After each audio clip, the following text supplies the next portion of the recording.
Hi friends, आज के इस वीडियो में हम लोग बात करने वाले हैं भारत माता के सभी इम्पोर्टेंट ऑब्जेक्टिव क्वेश्चन के बारे में। यानी कि भारत माता कविता से जितने भी ऑब्जेक्टिव क्वेश्चन बन सकते थे हम लेके आए हैं। यदि आपने इसकी व्याख्या को नहीं देखा है तो सर्वप्रथम आप इसकी व्याख्या को देखें ताकि इसका आंसर देते हुए आपके अंदर एक कॉन्फिडेंस बढ़े और आप प्रश्न का उत्तर देते रहें। तो फ्रेंड्स, मैं हूं एसके चौरसिया और आप देख रहे हैं आपकी अपनी यूट्यूब चैनल ट्यूटोरिंग क्लासेस। यदि चैनल पे पहली बार आए हैं तो चैनल को सब्सक्राइब करके एक प्यारा सा कमेंट भी कर दें और दोस्तों के बीच शेयर भी। यदि आपने इसकी व्याख्या को देखा है तो आज के पहले सवाल का जवाब आप हमें कमेंट बॉक्स में दें ताकि हमें पता चला कि आप देखे भी हैं या नहीं। हमने चैप्टर 1 से लेके 4 तक टोटल 150 ऑब्जेक्टिव क्वेश्चन को देख लिया है। 51 क्वेश्चन कहने का मतलब भारत माता का पहला क्वेश्चन है, आपको इसका जवाब देना है। तो आपके सामने सवाल है कमेंट बॉक्स में आंसर देने के लिए कि भारत माता कविता में भारत का कैसा चित्र प्रस्तुत किया गया है। ऑप्शन ए आदर्श, ऑप्शन बी काल्पनिक, ऑप्शन सी यथा तथ्य, ऑप्शन डी इनमें से कोई नहीं। तो आप हमें कमेंट बॉक्स में इसका जवाब देंगे। अगला सवाल आपके सामने है, भारत माँ के श्रेष्ठ मुख की तुलना कवि ने किससे की है। आप हमें बताइए, आपने इसकी व्याख्या को देखा, भारत माँ की कविता की तुलना कवि ने किससे किया है। सूर्य से, कंचन से, पुष्प से, छाया युक्त चंद्र से। तो किससे किया है? छाया युक्त चंद्र से किया है, यानी कि 152 का डी ऑप्शन सही है। अगला सवाल आपके सामने है, भारत माता किस कवि की रचना है। आ गया ना प्रश्न। तो आपके पाठ्य पुस्तक से जितने भी लेखक, चाहे वो गद्य खंड से हो या काव्य खंड से हो, आपको हर हाल में उसके लेखक और कवि का नाम याद करना होगा। ऐसा कोई एग्जाम नहीं है जहां से इस टाइप के क्वेश्चन ना हो। तो भारत माता कविता जो है वो सुमित्रानंदन पंत जी द्वारा रचित है, इसलिए 153 का सी ऑप्शन सही है। अगला सवाल आपके सामने है, पंत जी की भारत माता कविता जो है इसमें भारत माता कहाँ निवास करती हैं आपको बताना है। ऑप्शन है ग्रामवासिनी, नगरवासिनी, शहरवासिनी और पर्वतावासिनी। तो आप 100% जानते हो कि भारत माता ग्रामवासिनी, यानी 154 का ए ऑप्शन सही है। 155 नंबर सवाल आपके सामने है, जो भारत माता कविता है वो कवि के किस काव्य ग्रंथ से संकलित है। हमने क्या बताया कि कविता जो है वो सुमित्रानंद पंत जी द्वारा रचित जो कविताओं का संकलन है उसे ग्राम्या कहा गया है और भारत माता कविता जो है वो ग्राम्या से ही संकलित है, इसलिए 155 का सी ऑप्शन ही सही है। अगला सवाल आपके सामने है, भारत माता का आंचल कैसा है। ऑप्शन ए नीला, लाल, गीला, धूल भरा। तो भारत माता का आंचल जो है धूल भरा है, जो कविता के प्रथम छंद से ही संबंधित है। अगला सवाल आपके सामने है, सुमित्रानंदन पंत ने मिट्टी की प्रतिमा उदासनी किसे कहा है। मूर्ति को, माता को, विमाता को, भारत माता को। तो किसे कहा है? भारत माता को कहा है। 157 का डी ऑप्शन सही है। क्वेश्चन नंबर 158, सुमित्रानंदन पंत का जन्म कहाँ हुआ था ये भी पूछा जाता है, कब हुआ था ये भी पूछा जाता है। तो हमसे पूछा है कहाँ हुआ है, तो कौशानी, शामली, चंपारण, मेरठ। तो कहाँ हुआ है? कौशानी में हुआ था। कहाँ है? उत्तरांचल में है। अगला सवाल आपके सामने है कि सुमित्रानंदन पंत की माता का क्या नाम था। इनकी माता का क्या नाम था? सरस्वती देवी, लक्ष्मी देवी, बुधिया देवी, सुमित्रा देवी। तो क्या नाम था? सरस्वती देवी था। क्वेश्चन नंबर 160, पंत जी के पिताजी का क्या नाम है। गंगादत्त, गंगाधर, श्रीधर, शिवदत्त। तो पंत जी के पिताजी का नाम गंगादत्त था। 160 का ए ऑप्शन सही है। तो क्वेश्चन नंबर 161 है, पंत जी ने हाई स्कूल की शिक्षा कहाँ से पाई? Option A Mughal Sarai, option B Banaras, option C Haridwar, option D Pataliputra.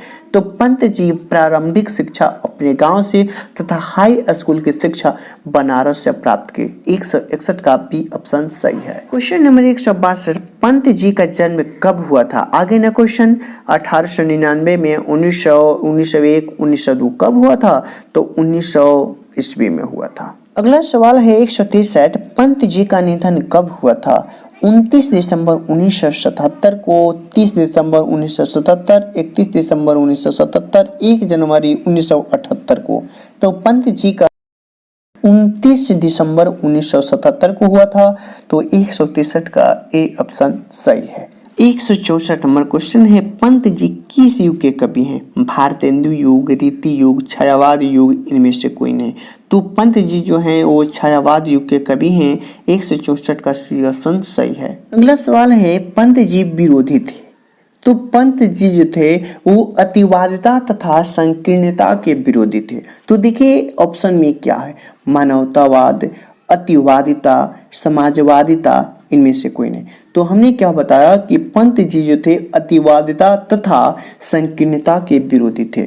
तो अतिवादिता दिया है, इसलिए 165 का बी ऑप्शन सही है। क्वेश्चन नंबर 166, पंत जी का अंतिम काव्य क्या था? लोकायन, लोकायन नहीं लोकायतन है। क्या है? लोकायतन। आप समझ गए हैं, इसका सही जवाब क्या होगा? यही होगा, पंत जी का अंतिम काव्य लोकायतन था। अगला सवाल है, युगवाणी किनकी रचना है? महादेवी वर्मा, सूर्यकांत त्रिपाठी, निराला, सुमित्रा नंदन पंत, इनमें से कोई नहीं। तो हमने क्या बताया, जो उन लेखक और लेखक द्वारा रचित किताबों का नाम भी आपको ध्यान में रखना है। तो ये युगवाणी जो है ये सुमित्रा नंदन पंत जी द्वारा रचित है। 167 का सी ऑप्शन सही है। अगला सवाल है, पंत जी को किस रचना पर भारतीय ज्ञानपीठ पुरस्कार मिला था? उच्छ्वास, ग्रंथि, चितंबरा, गुंजन। तो किस में मिला है? चितंबरा पे मिला है। आपने इसकी व्याख्या को नहीं देखा है तो देखिए, बहुत ही अच्छे तरीके से हमने आपको एक्सप्लेन किया है। अगला सवाल है आपके सामने, भारत माता कविता के रचनाकार कौन है? तो भारत माता कविता के रचनाकार सुमित्रा नंदन पंत है। 170 नंबर, पंत जी ने प्रवासनी किसे कहा है? भारतीय जनता को, भारत माता को, भारत माँ के संतान को, इनमें से कोई नहीं। इसका सही जवाब हो जाएगा भारत माता को। 171 नंबर है, कवि पंत जी को किसका हास भी राहु ग्रसित दिखाई पड़ता है? अंग्रेजों का, भारतीयों का, भारत माता का, इनमें से कोई नहीं। तो भारत माता का जो हास यानी कि वो हंस कैसा दिखाई, राहु से ग्रसित दिखाई दे रहा है, यानी कि इसका सही मतलब भारत माता का। 171 का सी ऑप्शन सही है। क्वेश्चन नंबर 172, सुमित्रा नंदन पंत किस युग के कवि हैं? द्विवेदी युग, भारतेंदु युग, छायावाद युग, इनमें से कोई नहीं। तो सुमित्रा नंदन पंत जो हैं वो छायावाद युग के कवि हैं।